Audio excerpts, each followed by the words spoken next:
We now come to what I personally consider to be one of the high points of this weekend.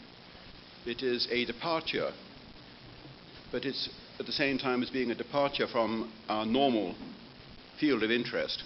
It's very closely related to it. It's related to it in various different ways. If I would lift the veil of my own thinking slightly, it would be to say that I've learned a lesson or two from Dr. Goebbels of the nicest possible kind.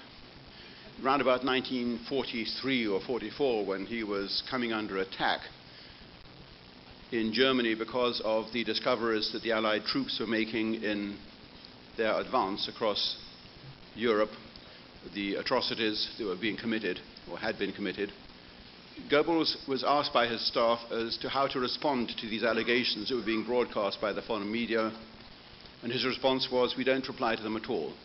We attack on a totally different area. If they attack us for Treblinka and Majdanek," I think he referred actually to Majdanek, "then why don't we start attacking the British over their treatment of the Indians?" The Indian subcontinent, where 2 million people were dying of starvation and the British were doing nothing about it. Once we attack them in that area, then that will force them to shift their entire strategy, because they will have to go over to the defense. I personally have found the story of the slave trade in the United States to be of great personal interest. It strikes me when I deal with the notable figures of the 1930s even, people like Bernard Baruch, how closely involved they were with the plantation business on which the slave trade thrived. But it never occurred to me to start investigating who had started it and why, and who had profited from it the most. One always assumes it's the end user who profits. But in fact, there is a supply chain, an administration, which set up the whole operation. If I can draw a parallel here, which is very apposite, it would be to the situation in England in the 1950s. You will find in the Churchill book, I have put a photograph in towards the end of the picture section, a 2-page photograph, which is a very happy photograph indeed, showing Winston Churchill emerging from a building in the government quarter of London, while a crowd of office workers stands cheering him. And the caption to that picture is deliberately mischievous and provocative. I think it says something like, "The white and contented face of wartime Britain." Britain at that time was completely different from the England you will find now. The district that I live in, London, I am probably the only Englishman of any colour for at least half a mile in any direction. That's the way it is. England has changed its face. And this change of face began willy-nilly, nolens volens, which is where that Latin word comes from, in the 1950s, when unseen forces decided to start bringing shiploads of Caribbean workers over to England, ostensibly to fill jobs in the nursing business and in the public transport sector, where allegedly they could no longer find indigenous white British labour. And we were reassured that this trade in human beings was necessary in order to keep the economy running. And only later on do you realize that people were profiting from this trade. The shipping lines, the airlines who brought these cargoes of human beings over the Atlantic. And when that particular island had dried up and could no longer supply, then they shifted their attention to somewhere else, and then it was Uganda, and then it was other parts of Africa, then it was Asia. And invariably, people were profiting from this business. They were profiting from the supply line operations, from the shipping operations. I'm talking about the 1950s and the 1960s in England. And of course, the people who employed what I would quite openly call the slave labor were profiting. It wasn't slave labor in as much as they were being housed in little brick hutments on some plantation outside Charleston. But it was slave labor because they were underpaid, being forced to do jobs that nobody else was willing to do because the pay wasn't good enough. And they were being brought in specifically to carry out those tasks by the English. And they were being housed in the most pitiful conditions. And they were unable to return home, even if they had wanted to. I've employed that kind of labor myself, I'm quite happy to say, but I made sure that the Jamaicans and the Barbadians and the Punjabis and other girls who worked for me as personal assistants, because quite simply they came out top of the heap when I interviewed an assortment of people for any particular job. I got to know them very well, and I remember one particular Barbadian girl who worked for me. She wasn't Barbadian, by that time she was English. She was born of Barbadian parents who had come over on one of those boats, and she had been in the audience at Reading University, which I'd lectured to, and she had asked the brightest question, and at the end of the question period, I'd gone up to her in the interval and I'd said, if you don't have a vacation job, you can come and work for me and do some research in the archives. And I got to know her and her family very well. She lived in a very poor, rundown area of the East End of London, and her father was a poor black carpenter, and her mother was just a housewife. And they are very proud people. The blacks in England are prouder than the whites at present. They have a great sense of racial integrity. But this had not rubbed off on Winona, who worked for me. And after a couple of years, we were very good friends. In fact, she contacted me during the trial quite recently, and we exchanged old yarns. She's still happily married. She contacted me, this was back in the 1980s, and she said, David, I'm getting married. This was when she had got her degree. And I said, oh, that's nice, Winona, I'm glad to hear that. And she said, well, aren't you going to ask? I said, all right, what color is he? He is white. And I said, well, and she said, he's white, but he's very nice. Right? And I say, well, I'm sure he is. If he's managed to win you, then he must have certain qualities. And what do your parents think? No, what do his parents think? Oh, they have come to terms with it. They know that times have moved on. They appreciate that England is different now. Then I said, Winona, what do your parents think of it? Her father, the black carpenter, her mother, the simple housewife, both black, both born in Barbados, and dragged over by the English economic system into the maelstrom of English society. And she said, my mother is crying all day, and my father says he's going to throw me out of the house. What a difference. Well, they've been married, I'm happy to say, for about 20 years. I haven't met the husband, and I haven't seen her since then. But I look back on that little vignette as being an example of how the slave trade can upset society. We heard a little bit about it, and about Lincoln's view on it, from Joe Sobran last night, which I must say was an enlightenment for me too, and I'm sure for many of you here. Now, today we're going to hear from Professor Tony Martin of Wellesley College in Boston about the origins of the slave trade in this country. Now, I'm sure he's not going to tell you this, but I'm going to say this. He has come under bitter attack more than once for the views that he holds. And you'll understand why when he starts to develop those views, probably. The Boston Globe, which is the major newspaper in that city, published a horrible attack on him about 2 months ago, written by a Jewish author. I presume he's Jewish, judging by the name. I beg your pardon? Yeah, a Jewish author. And I put it on my website so people can read it, but I simultaneously put on and linked to it the reply from a minister of the Nation of Islam, which is not a religion with which I have anything in common myself, I hasten to add, but the reply I published because it was so well-founded and it justified the professor in every degree and grade and at every level, in particular pointing out that the sources that Professor Martin has used in developing his history of the slave trade in this country are not extremist, they're not radical sources. They are mainline historians, mostly, if not entirely, Jewish historians who've taken a particular interest in this aspect, and so they can be relied on to have written the truth. Professor Tony Martin, I'm going to ask you now to tell the audience the history of the slave trade.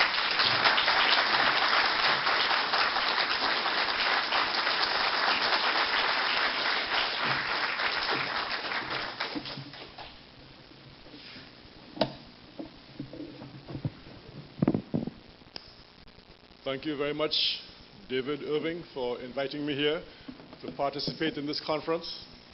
It has been a very enjoyable experience so far. There's a real spirit that I have discerned here a sort of a family spirit. You know, the atmosphere seems to be one big happy family, and even one who is a stranger to this particular gathering, like myself, has been able to get a sense of that spirit. So I thank you for your friendliness, and I thank you for your kindness again in inviting me here. I would say in the beginning that I endorse the notion of real history, which is the notion, as far as I gather, that sort of pervades this conference. History, as I think everyone here will recognize, is perhaps the most contentious of all subjects. But the fact that history is a contentious subject to varying interpretations, is no reason, I believe, to justify the effort which has become somewhat widespread in recent years to attempt to criminalize dissenting historical opinions, to either criminalize those opinions literally, or sometimes to subject those who hold differing opinions to widespread vilification. So I endorse the notion then of real history. History is controversial, it is contentious, but differences of opinion, I think, in the historical profession ought to be debated, ought to be fought out in the broad arena of ideas, and hopefully in time the correct ideas will prevail, hopefully, and incorrect ideas will die. The topic which I hope to deal with today is the controversies, recent controversies surrounding the question of the African slave trade. That is, the slave trade in African people across the Atlantic Ocean. So that's the controversies which have arisen surrounding that question of the transatlantic slave trade. Slavery, as we know, has been historically an almost universal institution. I suspect that there must be very, very few societies that have not, at one time or another, experienced slavery. Karl Marx argued that slavery was one of the basic stages that Western European society went through after what he called primitive communism and preceding feudalism and so on. As one looks around the world at other societies, one sees examples of slavery just about every place. Slavery in ancient Greece is very well known. There's a very famous quotation from the Roman politician and man of letters, Cicero, in which he wrote to some friend of his one time, suggesting to that friend that when he went to buy slaves, that he should avoid buying English slaves because they were so stupid, ignorant.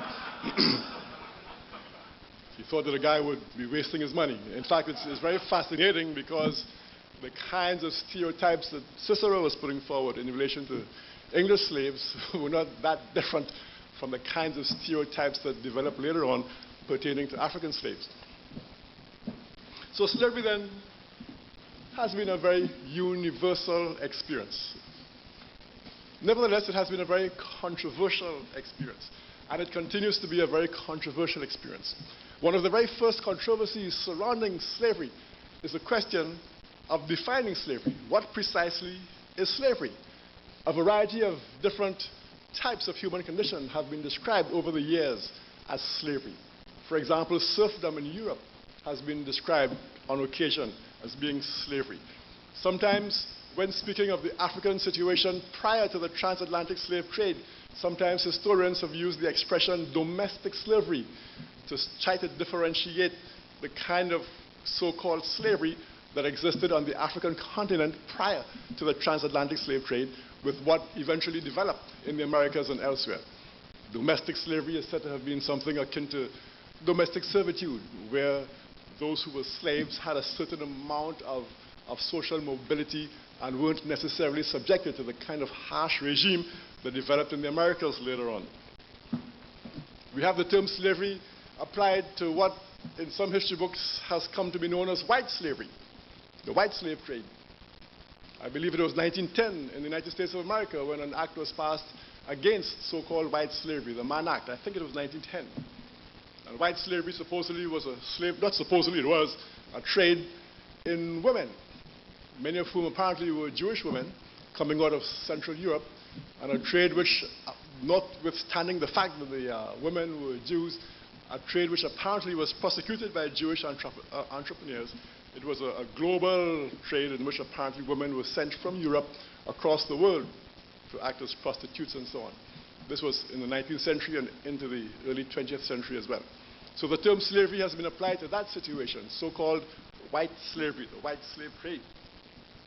There are many other controversies concerning slavery at all different periods in history. For example, there's a controversy which is raging right now concerning whether Jews were enslaved in ancient Egypt. You know, there's been a body of thought over the years relying on biblical sources and whatnot, suggesting, well, supposedly relying on biblical sources, suggesting that Jews were enslaved in ancient Egypt. There's another body of thought which argues that there's no real evidence for Jews having been enslaved in ancient Egypt. So that's another controversy which has arisen. There's a controversy concerning slave labor in Egypt, period, among indigenous ancient Egyptians. There's a body of thought that suggests that the pyramids of ancient Egypt were constructed by slave labor. There's a contrary body of thought which suggests that no, there was no slave labor. It was a question of peasants being used as construction workers at a time because of the inundation of the Nile Valley at a time when life was relatively slow, etc., etc. One of the biggest controversies concerning slavery arose in the context of the transatlantic slave trade on the question of the relationship between capitalism and slavery. In fact, that precise phrase was the title of one of the outstanding books on the slave trade, Capitalism and Slavery, a book written by Eric Williams, a man who subsequently became Prime Minister of Trinidad and Tobago. And Eric Williams argued that the rise of capitalism in Europe and the Industrial Revolution, more precisely in England in the late 1700s, was a direct consequence, he argued, of the super profits, the unprecedented accumulation of capital that took place as a result of the transatlantic slave trade. Williams attempted to document this thesis in very, very minute detail.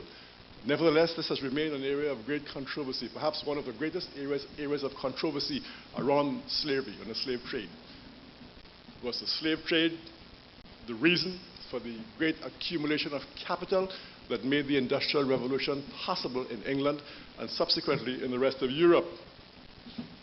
Yet another of the great controversies that has arisen and that continues to rage around the question of slavery is the question of statistics pertaining to the African slave trade across the Atlantic. How many Africans perished in that slave trade? Estimates run anything from 8 or 9 million to 600 million. Black historians have tended to be on the larger side of those estimates, and other historians have often tended to be towards the more conservative estimates. I don't think anybody will ever know precisely how many people died. Suffice it to say that many died in Africa itself before they ever made it to a slave ship. Sometimes slaves were obtained as much as 1,000 miles inland from the shore. And it was a very arduous journey from wherever slaves were obtained, very often to the shore. Once they got to the shore areas, there sometimes was a period of waiting in harsh conditions, while they awaited the arrival of a slave ship and so on. A conventional figure that we often see is that mortality across the Atlantic, that is during what they call the Middle Passage, the trip from West Africa to the Americas. It is said in many books that the mortality during that Middle Passage was something like 33%. This in itself, I'm sure, is a figure that's subject to some controversy. But it is suggested very often that maybe 1 in 3 of each of those Africans who was embarked on a ship, a slave ship, on the West African coast was dead before they even arrived in the Americas. C.L.R. James, the man who has written a definitive history of the Haitian Revolution, C.L.R. James. C.L.R. James says in his famous book, The Black Jacobins, that the life expectancy for an African slave arriving in Haiti was 6 years. So those African slaves who survived that 1,000 miles or maybe less journey from the interior of Africa to the coast, and who then survived that trip from West Africa to the Americas, those were the most hardy of the Africans, the ones who were able to survive that arduous experience. Once they got to Haiti, C.L.R. James suggests they were dead, most of them within 6 years. The life expectancy was 6 years. He says that it was, from a purely economic perspective, It was better for the planters to work slaves literally to death in Haiti, literally to death, than import new ones, rather than, keep them alive, treat them well, and then have to deal with diminishing returns as time went on, as they became older, as they became a charge on the plantation, as they were unable to work, etc. It is perhaps because of some of these controversies that the term chattel slavery has been advanced by some historians in relation to the kind of slavery that developed in the Americas. Because the term slavery has come to cover so many types of situations, some historians have used the term chattel slavery to describe slavery as it existed in our part of the world here in the Americas. Chattel, from the English word meaning cattle, chattel, as in cattle, indicating that human beings in this kind of slavery were treated like animals, like cattle, in a way that perhaps was not necessarily always present in slavery in other places. Perhaps that kind of debasement of the human spirit perhaps was not as prevalent perhaps in serfdom in Europe, or maybe in domestic slavery in Africa, etc. So the term chattel slavery then is one reflection of an effort to come to grips with at least one aspect of these many controversies concerning the slave trade. Another controversy pertains to the question of what kind of institution slavery was in the Americas. Was it a benign institution? Were the slaves happy? Did they cry when their master died? Did they bow and scrape? Did they become Sambo characters? Sambo is a term that some historians have come up with to describe a kind of personality whereby Africans supposedly acquiesce, I guess, in the institution of slavery. They liked being subjected, they liked being enslaved and so on. They became childlike, etc. So were they Sambos? Did they like slavery? Were they mostly rebellious? Was slavery a harsh institution? Was it a mild institution? All of these are areas around which controversy has raged. There's a historian back in the 1940s, a man called Tannenbaum, who put forward yet another controversial thesis. He argued that slavery was milder in the Portuguese and Spanish territories in the Americas than it was in the Protestant territories. He argued that the Portuguese in places like Brazil and the Spaniards and other places were prone to miscegenation, and as far as he was concerned, miscegenation was some kind of an indicator of mildness. My own argument is that nothing could be further from the truth. Miscegenation simply meant that slave owners had access, sexual access to their slave women and took advantage of that situation. But miscegenation outside of marriage is not, ipso facto and per se evidence of anything except access to women who were defenseless. But nevertheless, you had a historian, Tannenbaum, arguing that there was a great deal of miscegenation, he said, in Latin America. I'm not even sure if he was correct in suggesting that there was more miscegenation in Brazil, say, than in the southern United States. And his very premise, I'm not sure if it was correct. I doubt very much whether there could have been more miscegenation in Brazil or Cuba or someplace like that than there was in New Orleans or Charleston, South Carolina. Maybe here in Hebron, Kentucky, who knows? I don't know much about Kentucky. Nevertheless, I mention this again just to give you a sort of a sense of how controversial a thing this question of slavery has been and will continue to be. Which brings me to the role of Jews in the African slave trade. I have been a teacher of black history for many years, 30 or more years. And of course, as a teacher of black history, one obviously has to be acquainted with the question of slavery and the slave trade. I never really considered myself a great specialist in the slave trade per se, even though I was acquainted with it in a general way. But of course, circumstances conspired to cause me to look closely at this aspect of black history, especially the question of Jews in the African slave trade. Now, the question of Jews in the African slave trade is one which I, despite the fact that I was a professor of African history for many years, is a question that I was only dimly aware of. I had come across a little reference someplace suggesting that there was a Jewish presence in the African slave trade. But now that I am more aware of the role that Jews played, it strikes me as very interesting that I could have taught African history and black history generally, African American history, Caribbean history for so long without having a clearer sense of the involvement of Jews in that nefarious trade. And it seems to me that as I look back on this reality, it seems to me that somewhere along the line, there must have been perhaps a deliberate tendency on the part of somebody, I'm not sure who, maybe book publishers, maybe historians themselves, but it seems as though there was a tendency over the years to downplay, to deliberately downplay and to obscure, to camouflage the role of Jews in the African slave trade. Now I realize that many of the people who I now know to have been Jews, who played an important role in the slave trade, were described in history books as just white or Portuguese or Spaniards or whatever. There was a tendency, and there still is a tendency, whenever Jews were involved, if it was something concerning which Jews were proud, then that person would be identified as a Jew. If it was something that concerning which Jews maybe felt that it might cause a bad reflection on their kind, there was a tendency to sort of hide behind other people, so that Jewish racism would become white racism, or Jewish involvement in the slave trade would become Portuguese involvement, and so on. I had a very graphic demonstration of this shortly after my controversy arose, when that Sunday morning program, The Week with David Brinkley, I think it's an ABC TV program, I believe. Well, one of the more prestigious Sunday morning talk programs. David Brinkley, I suppose, is considered a very authoritative figure. But amazingly to me, the question of the Jewish involvement in the slave trade was considered so important by these folks in the major media that they actually spent a segment one morning on The Week with David Brinkley. This is around about 1994, I think, discussing me and the whole question of the Jewish involvement in the African slave trade. And David Brinkley, and in my book, The Jewish Onslaught, I refer to this incident, and I refer to David Brinkley as speaking with the authority of the blissfully ignorant. And David Brinkley, with great authority, announced that Jews had nothing to do with the slave trade. He said, the Portuguese, yes, but not the Jews. He said Professor Martin at Wellesley College is insane, and Cokie Roberts said, they should boycott his classes, he should be fired, and all kinds of things for saying that Jews were involved in the slave trade.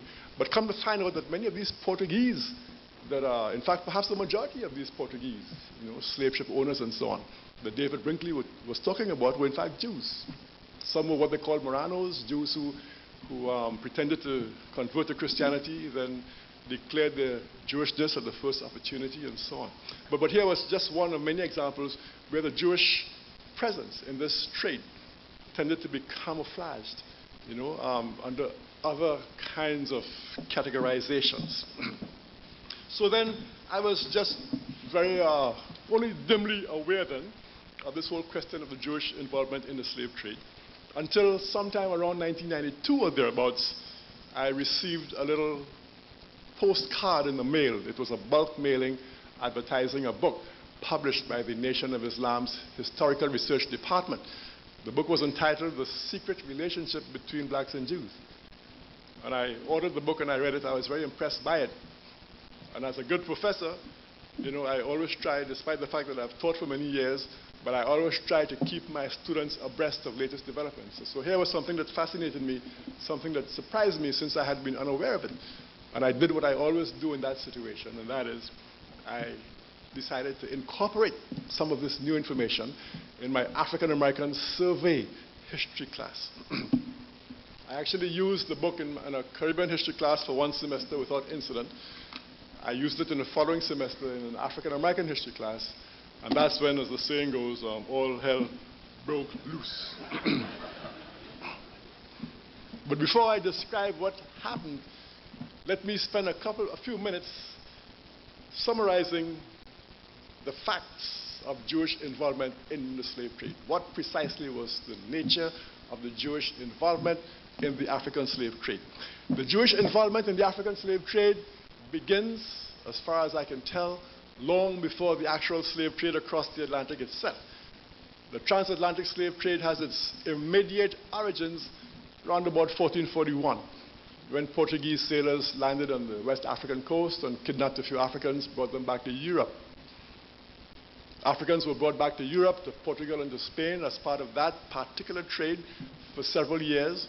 Columbus, of course, arrived in the Americas in 1492, approximately half a century later. In 1502, the first Africans were brought to the Caribbean. The Caribbean is where the transatlantic slave trade begins. And many Americans don't know that. But for over 100 years before Africans were brought as slaves to this country, the United States of America, Africans were being brought across the Atlantic to the Caribbean, to places like Hispaniola, the island which today is shared by Haiti and the Dominican Republic, and to other places as well.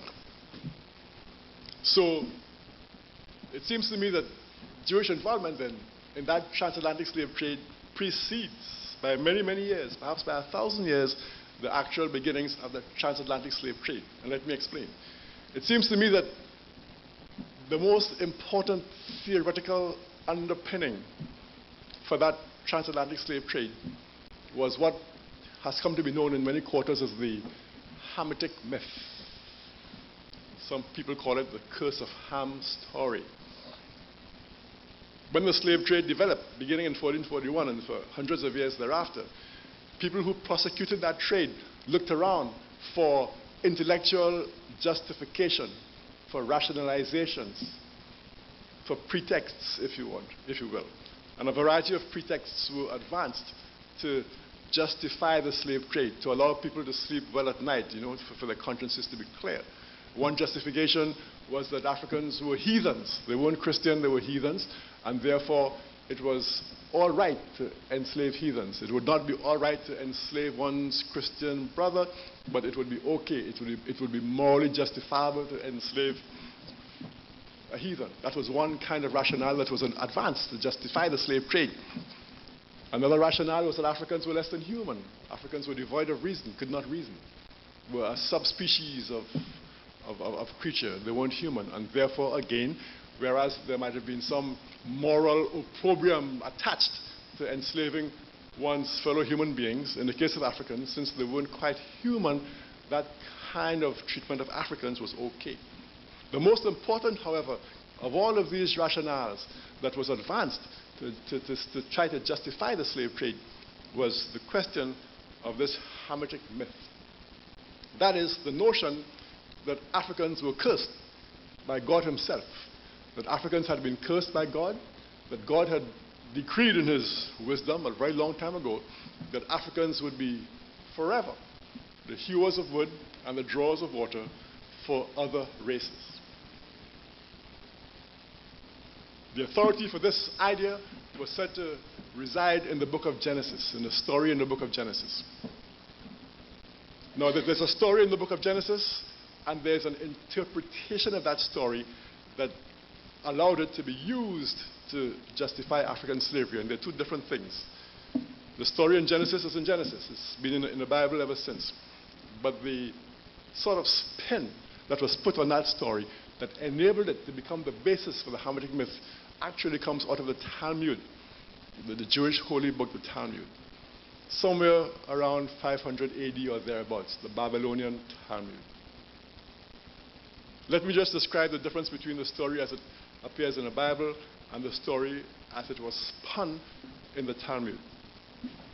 According to the Bible, Noah, after the flood, apparently had a vineyard someplace, and he partook of the wine that was produced out of his vineyard. He got himself drunk one night, went into his tent, took his clothes off, as people often do when they get drunk. And according to the biblical story, he had three sons, Ham, Shem, and Japheth. Ham apparently entered the area where his father was lying in his drunken, naked stupor, and Ham, in an act of disrespect, gazed upon his father's nakedness, and apparently went back outside and informed his two other brothers of his father's condition. According to the biblical story, the two other brothers then came inside the tent or wherever, and out of respect for their father, they kind of backed into the tent. They would not look directly at him in his naked condition. They backed into the tent. They covered him with some kind of a garment. And according to the biblical story, when Noah revived, when he, arose from his drunken stupor and realized what had happened, he then cursed Ham's son Canaan and all of his descendants forever, and said that they would be the servants of the descendants of the other two brothers, Shem and Japheth. Somewhere along the line, I'm not quite sure how come, but somewhere along the line, somebody came up with the notion that Ham was the progenitor of the African race, and Shem was the progenitor of the Asian race, and Japheth was the progenitor of the European race. So Noah had 3 sons of 3 different races, and he cursed his African son and their descendants, and said that those descendants would be the slaves, the servants of the Asian branch of the family, and also the European branch of the family forever. And that's as far as the biblical story goes. The Talmud, which of course, my understanding of the Talmud, I'm no expert in the Talmud, but my understanding is that the Talmud consists of interpretations, what they call glosses, on various biblical stories. And these glosses or interpretations or spins are supposed to give people who subscribe to the Judaic religion a sort of an authoritative guide as to how to interpret the biblical stories and whatnot. So what the Talmud did then, the Talmud came along, the Babylonian Talmud, around about 500 or so AD, and proceeded to spin this biblical story, and for reasons that are unknown to me. But Ham, again, was said to be the progenitor of the African race. Now, interestingly enough, I've read someplace that early Christians also accepted this notion of Ham being some sort of progenitor of the African race. But apparently, in the Christian tradition, the kind of overtly racist implications of that fact didn't develop in the same way as it developed in the Judaic tradition. According to the Talmud, Ham was again the original African, and when God, through Noah, cursed Ham and his son Canaan and all his descendants, he was in fact cursing the African race. Now, this was the unique new element to the story that the Talmud originated. That the curse on Ham and Canaan was not only a curse on an individual and his family, but it was a curse on a race. So here, this is the contribution then of the Talmud. That God, through Noah, cursed the African race. And the Talmud proceeded to embellish the story in the most delightful, should I say, ways. For example, the Talmud said that there was ample proof that God was in fact cursing the African race. It said, for example, that because Ham had gazed upon Noah's nakedness in the dark of night, that the African race was henceforth turned black, so that the blackness of the African became a sort of a visible indication of that curse. The Talmud said that because it was dark at night when Ham entered that tent and looked upon his father's nakedness, he had to open his eyes, he had to buck his eyes, as they say in America, to see his father in the darkness. And that's why Africans had big eyes.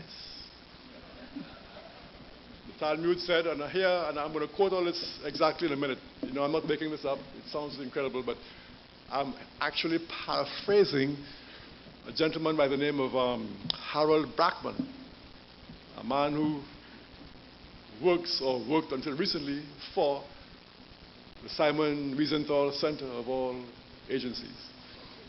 He wrote all of this in his dissertation. And it might not surprise you to discover that once people like myself began quoting what this guy Brackman wrote, I'm sure you can guess what happened next. And that is that Brackman denied he had ever written this stuff. This stuff is in Brackman's PhD dissertation. It's called The Ebb and Flow of History. Anybody here can easily read it. You can get it in any library. If they don't have it, they'll get it for you interlibrary loans. It's called The Ebb and Flow of History. It's a PhD dissertation, I think in the history department at UCLA, 1977, by Harold D. Brackman, who I believe up to a couple of years ago, maybe even now, is or was until recently a functionary of the Simon Wiesenthal, or is it Wiesenthal Center. But despite the fact that his writings were clearly in the public record, that anybody, an undergrad student can access this stuff and check it for themselves, once the story got out, he quickly denied he'd ever written this. This man actually wrote letters to the New York Times. I believe I have the actual footnotes here in the Jewish Onslaught concerning all this. This man wrote letters to the New York Times. He wrote a slew of letters to black publications all over this country, denying all of this stuff, even though it's right there on the record. So I'm using very good evidence here when I paraphrase what he's saying. Brackman tells us that because, and here it gets to be totally hilarious. Now, these Jewish rabbis, the sages, they call them, wise men who put together this Talmud, they actually invented. I mean, they sort of elaborated on the biblical story. You know, it's like a jazz musician who improvises. Well, they improvised on the story. They did a whole elaborate improvisation in the story. And somehow, Lord knows how come, but they came up with the notion that Ham, when he went into that tent and looked upon his naked father Noah, that Ham buggered his father. He had anal intercourse with his father. And because he had anal intercourse with his father, that's the reason, and here I'm citing Blackman, that's the reason why part of the curse was to give black men large sexual organs. So all of this was part of the curse. The black skin, the big eyes, even the kinky hair too, big sexual organs, all of this. So, as amazing as this may seem, this transpired 1,000 years before the beginnings of the transatlantic slave trade. And when the slave trade came into being, this notion of the Hamitic curse was revived, and it became, both for Jews and for Christians, it became the most pervasive of all the attempts to rationalize that slave trade. Let me quote the exact words of Harold Brackman, lest you suspect that I'm making this up. I'm quoting here from Harold Brackman, the dissertation I mentioned a minute ago, The Ebb and Flow of History. Quote, "There is no denying," this is on page 34 in case anybody who has the book feels like reading along with me. I know several of you have the book on there. This is on page 34 in the middle of the page. Second new paragraph. "There is no denying that the Babylonian Talmud was the first source," and listen to how unequivocal he is here. It was the first, the very first. In other words, this is Brackman from the Simon Wiesenthal Center acknowledging that the Talmud was the place that invented the story of the Hamitic curse. "There is no denying that the Babylonian Talmud was the first source to read a Negrophobic content into the episode." Here he is referring to the episode of Ham looking upon his father's nakedness. He goes on to suggest that these early sages, some of them, impose this homosexual sort of spin onto the story. Quote, he says, Rab is one of these sages, he says, "Rab maintained that Ham had unmanned Noah." So Ham, according to this sage, had actually castrated his father. While Samuel is some other sage, Samuel claimed that he had buggered him as well, both unmanned him and buggered him. Now, how this arose out of the biblical story, I'll never understand. Let me continue to quote from Brackman here in his dissertation. Quote, he is discussing here various slightly diverging variants of this myth. He goes on to say, quote, "The more important version of the myth," that's the Hamitic myth, however, "ingeniously ties in the origins of darkness and of other real and imagined negroid traits with Noah's curse itself. According to it," that's according to this most popular version of the Hamitic myth, "according to it, Ham is told by his outraged father that because you have abused me in the darkness of the night, your children shall be born black and ugly." This is in the Talmud. "Because you have twisted your head to cause me embarrassment, they shall have kinky hair and red eyes." So if you ever wondered about the origin of the kinky hair and the red eyes of black folk, here you have it. "Because your lips jested at my exposure, theirs shall swell." That's why black folks have thick lips. "And because you neglected my nakedness, they," that is your children, the children of Ham and Canaan, "they shall go naked with their shamefully elongated male members exposed for all to see." So there you have the origin of a whole variety of stereotypes pertaining to African folk. So the Hermetic myth then is where you really have to begin, in terms of a discussion of the Jewish role in the slave trade. They provided the rationale par excellence for the prosecution of that slave trade. Some years after the Babylonian Talmud, sometime in the Middle Ages, a man who I believe they consider to be perhaps one of the greatest philosophers ever, a man by the name of Maimonides, actually also contributed to that notion of Africans being subhuman when in his famous book, Guide to the Perplexed, when he, Maimonides, suggested, again, that African people were less than human, that they were somewhere between monkeys and human beings. This is Maimonides, a man who is one of the most revered of all of these Jewish sages. So by the time then that the slave trade came along, then there was this tradition which had been floating around Europe, and it was seized upon then by the slave traders, Jews and Gentiles alike, as a basic rationale. There were other areas, in which the Jewish presence was very manifest.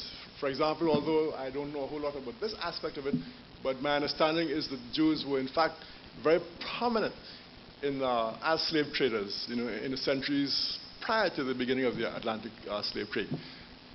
My understanding is that Jews, for many years sold Muslim slaves to Christians and sold Christian slaves to Muslims, and they were sort of accepted as the slave middlemen by both sides. And this is, a long time before the Atlantic slave trade came about. The earliest multinational corporation involved in the Atlantic slave trade was something called the Dutch West India Company. And again, it often surprises people to discover that even in this early period, globalization was already a very, fairly entrenched phenomenon.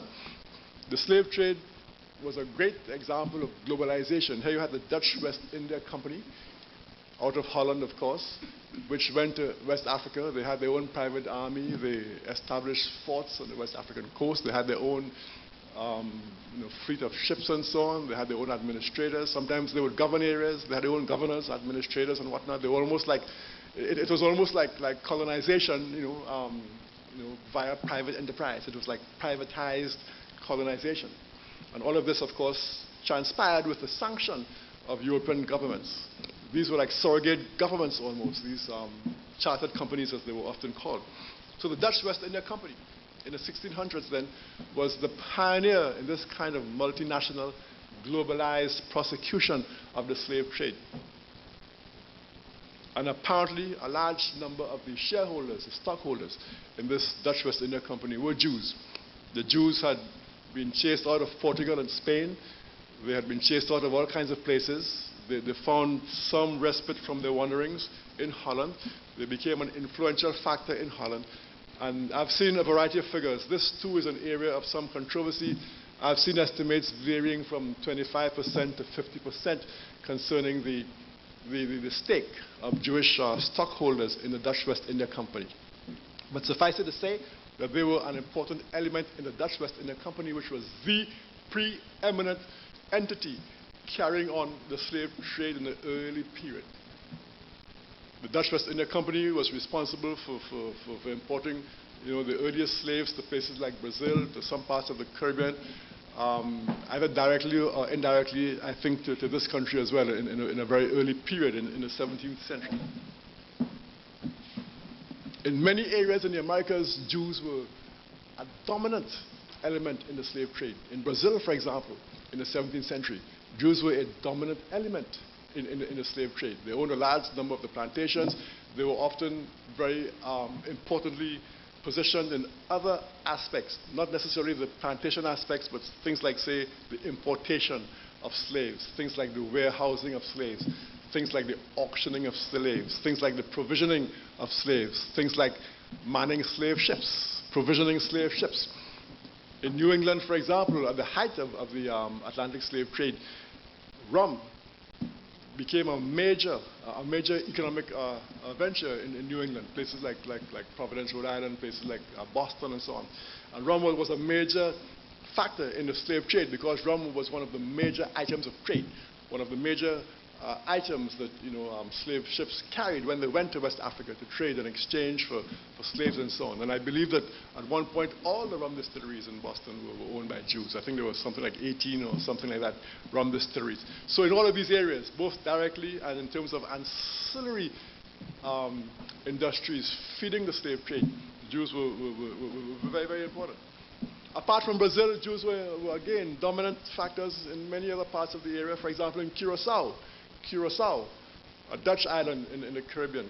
The majority of folks involved in the slave trade in Curacao were Jews. At one point in Suriname, which again was a Dutch colony right next to Brazil in South America, Jews were again a very important part of the slave trade in Suriname. There was an English soldier by the name of John Stedman who went to Suriname in the late 1700s as part of a mercenary force raised by the Dutch to try to fight against the maroon slaves. Those were the escaped slaves who established an independent existence in the interior and gave the slave regime a lot of trouble. And Stedman wrote a very fascinating book concerning his experiences in Suriname, and there are several references in Stedman's book to the presence of Jewish slave owners and so on. There was one large plantation area in Suriname called Jew Savannah. Jew Savannah. And according to Stedman, the Jews were very often the most cruel of the slave owners. They played a very prominent role in torturing slaves and so on. He has several little vignettes that he mentions in there concerning the kind of cruelties that were meted out to slaves by both Jewish men and women. There's one case he describes there of a maroon slave leader, a man called Jolicoeur, French Jolicoeur, beautiful heart. Don't know where he got that name from, Jolicoeur. But apparently Jolicoeur, again, was a rebellious slave. He led a slave uprising. And on one occasion, apparently, the Maroons were fighting against, some of these people from Jew Savannah. And according to Stedman, they captured a Jewish slave owner named Schultz. And apparently Schultz was the man that Jolicoeur, the slave owner that Jolicoeur had escaped from as a young boy. And Jolicoeur remembered that this guy Schultz had apparently ravaged his mother and so on. And Stedman describes a very, very, very harsh vengeance that was wrought by Jolicoeur on Schultz. He flayed him, cut his skin off, then used his skin to keep the powder dry, the powder for his cannon or whatever, and used his head to play football with. Jews were also very prominently present in non-Dutch parts of the Caribbean, places like Barbados, places like Jamaica, St. Thomas, and many of the other islands as well. There's been a big debate that has arisen concerning whether Jews were the dominant element or not, or whether they were even an important element. But much of that discussion has taken place in the context of the United States of America. In the U.S., it may not be correct to say that Jews were as dominant in the slave trade as they were in parts of, say, the Caribbean or Central America. Nevertheless, Jews were an important part of the slave trade in this country, in the US of A, anyway. In fact, in the US of A, Jews apparently played a role in the slave trade that was greater than the numbers in the overall population would suggest. Just as in 1992, a study done based on the Forbes magazine list of the richest people in America for 1992, a study based on that list discovered that something like 33% of the billionaires in the US of A were Jews, based on the Forbes list of 1992, at a time when Jews claimed to be 2.5% of the United States population. So just as in 1992, they were overrepresented in the high echelons of this country, just so during the slave trade, even though their numbers may have been relatively small, and many of the people who have tried to refute the suggestion that Jews were prominently involved in the slave trade in this country, many of those people have put forward figures suggesting that Jews were only a very minute portion of the overall American population. Yes, they were a very small percentage of the American population, but that has nothing to do with their role in the slave trade, the importance of their role. The role was much greater than their numbers in the overall population would suggest.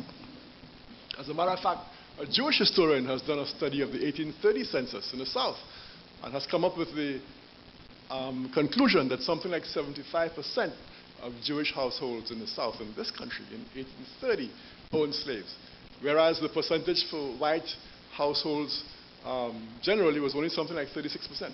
So the Jews were approximately twice as likely as non-Jews, as a white population, to own slaves in this country, in the South, in 1830.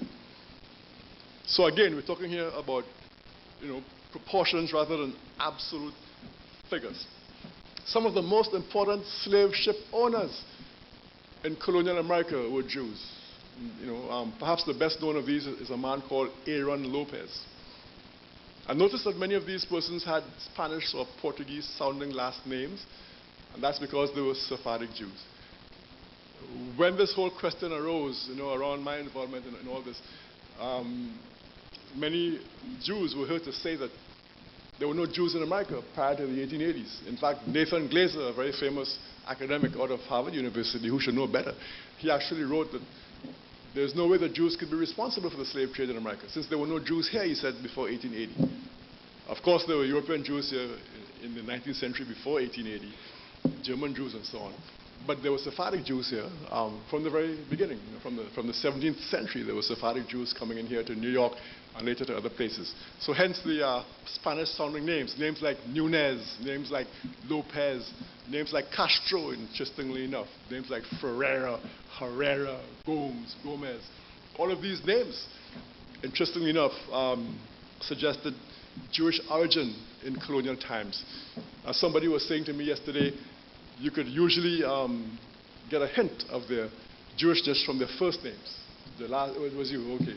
The last name might be Gomez or Nunez or Castro, but the first name might be Jacob or David or something like that. Aaron.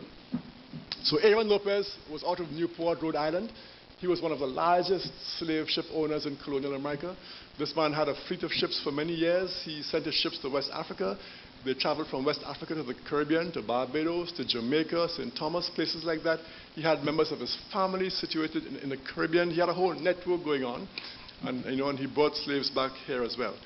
Many of his slaves helped to build some famous synagogue in Newport, Rhode Island in colonial times.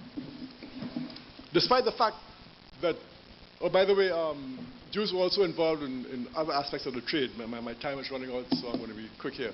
For example, they were involved, again, in provisioning slaves here in this country, as they were in other areas as well, providing the kind of coarse cloth that slaves wore, things like that.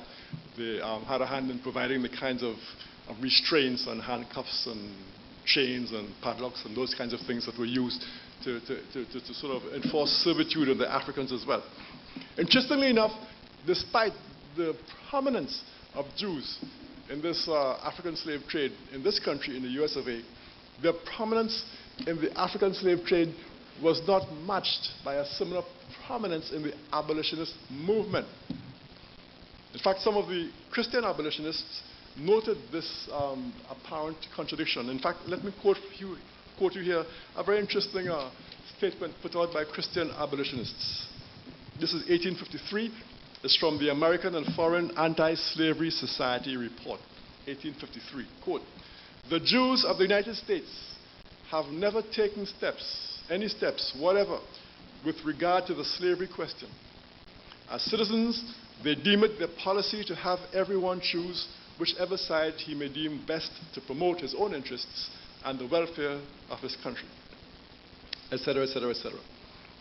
This statement concludes as follows, quote, "The objects of so much mean prejudice and unrighteous oppression as the Jews have been for ages, surely they, it would seem, more than any other denomination, ought to be the enemies of caste and friends of universal freedom."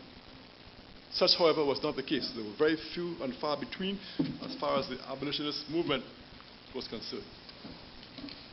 So this then is the reality of Jewish involvement in the slave trade. And that's the reality that I faced then in 1993 when I stumbled into this controversy simply by exposing my students to the fact that Jews, like everybody else, had been involved. And of course, I did not deny the involvement of anybody else.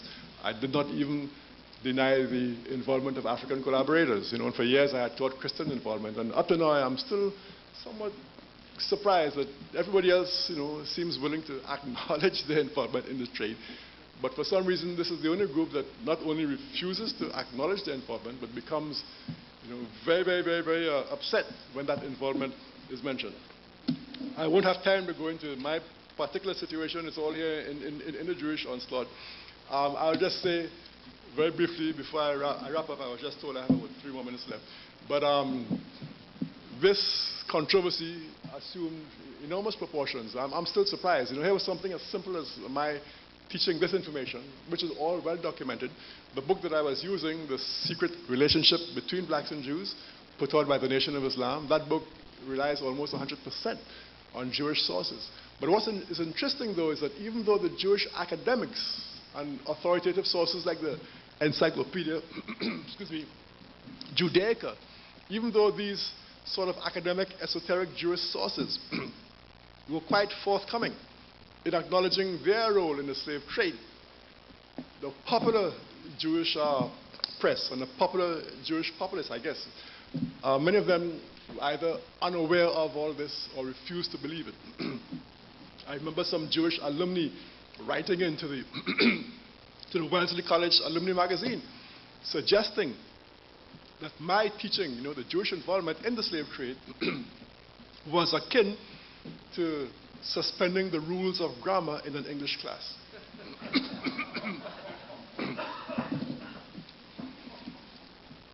The end result of all this is that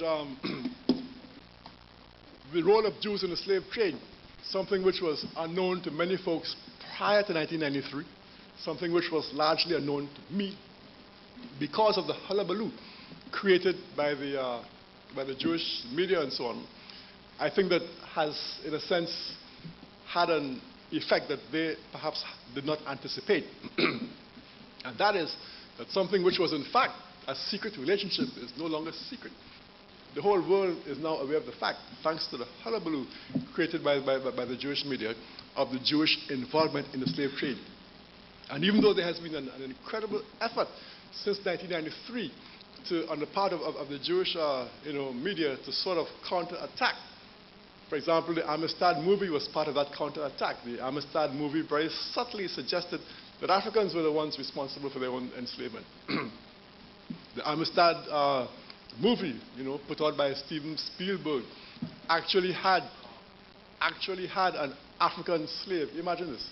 Steven Spielberg actually had an African slave in the Amistad movie saying, I did not see the movie, by the way, I refused to see it, but I was told that Spielberg actually had an African slave in this movie saying that he was so sorry for the great suffering that, you know, the Jews had gone through, you know, and whatnot. That nobody in the world, this was an African slave, a man who was on death row, in jail, fighting for his life as an African slave. And Spielberg has this man saying that he had just read the Bible and these folks have suffered so much, etc., etc. Nobody in the world had suffered as much as they had.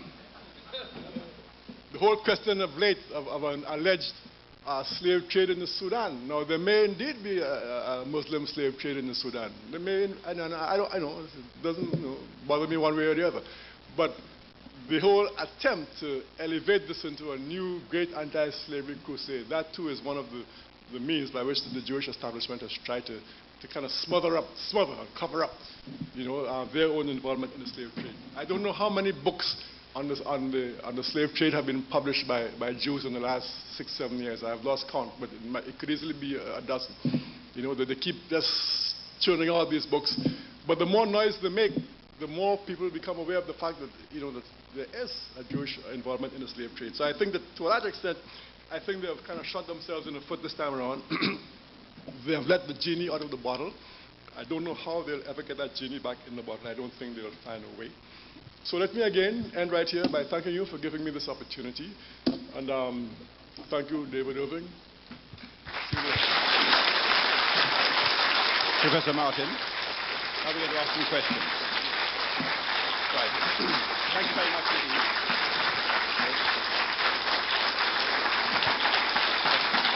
Thank you. Thank you.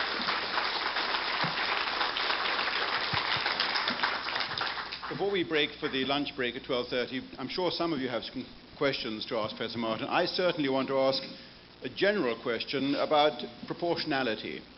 You yourself preempted the question to a certain extent by referring to the issue of how much greater was the percentage of Jewish involvement in the slave trade than was their actual presence in the population concerned, whether it was in the American population or in the Caribbean or elsewhere. Could you give us some kind of estimate?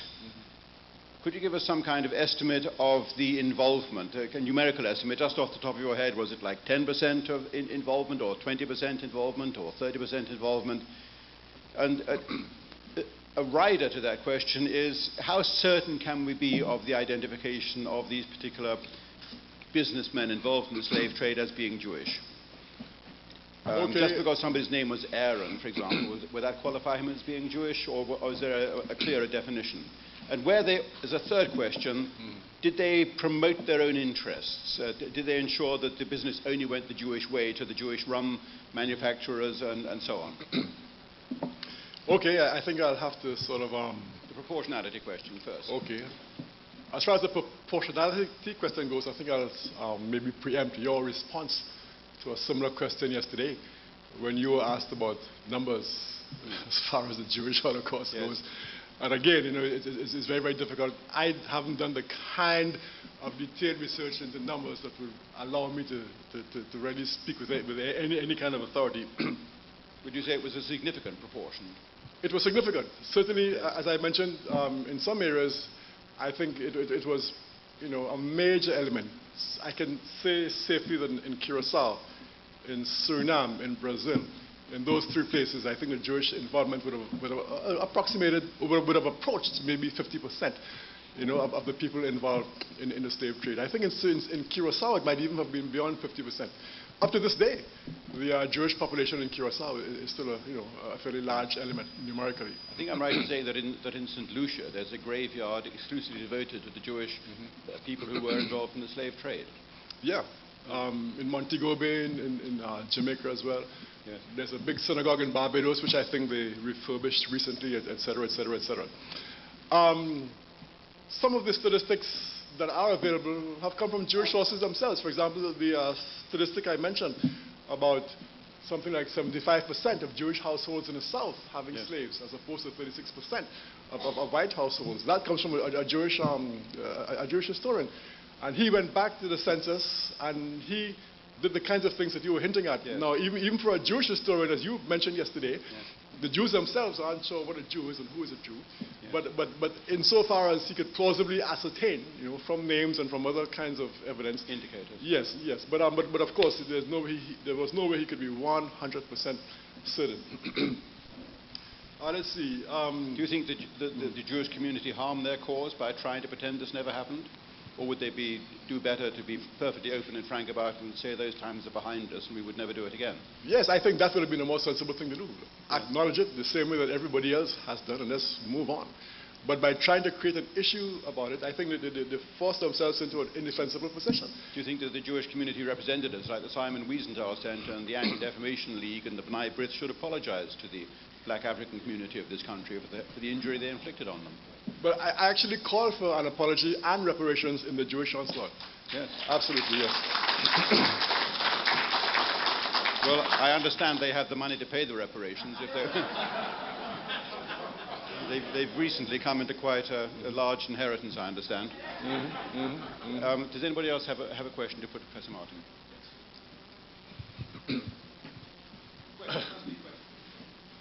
Do you think David Brinkley could have kept his job and answered otherwise? No, I don't think so.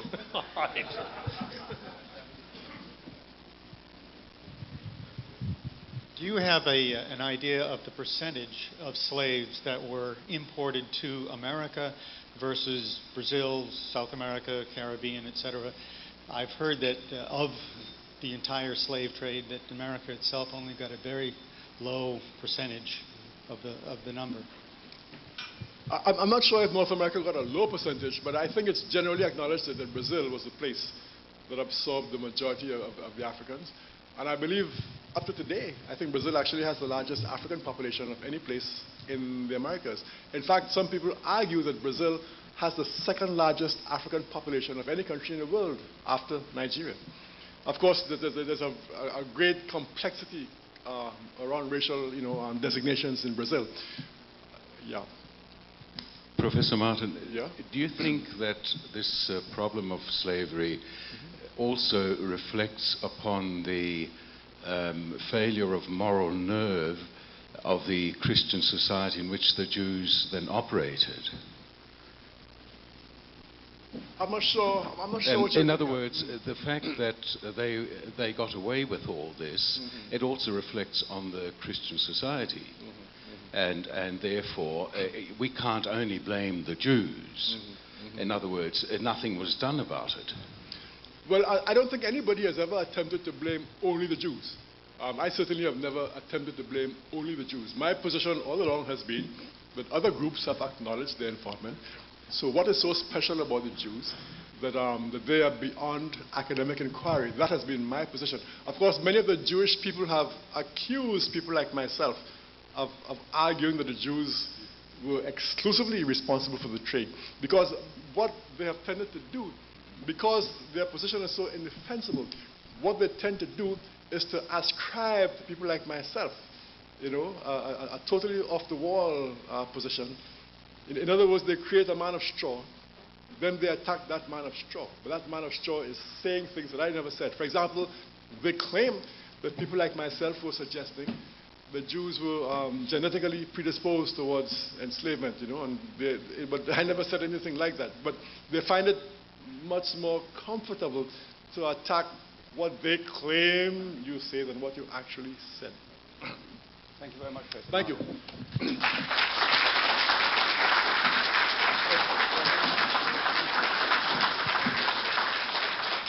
We are running to a tight schedule today, ladies and gentlemen, because this afternoon begins to tighten up. We must be out and on the buses around about 3:50. So we're going to come back here at 1:30. But before we depart for lunch now, do let me say a few words of great gratitude and appreciation to Professor Martin for that magnificent and very lucid presentation to us. It must be wonderful to be a member of his class among the students listening to him speak. He is not a conformist. He has earned his title of professor, in my view. He has a magnificent delivery. He has command of the facts, and he is fearless in the way he presents those facts to his students and to us. Thank you very much for coming.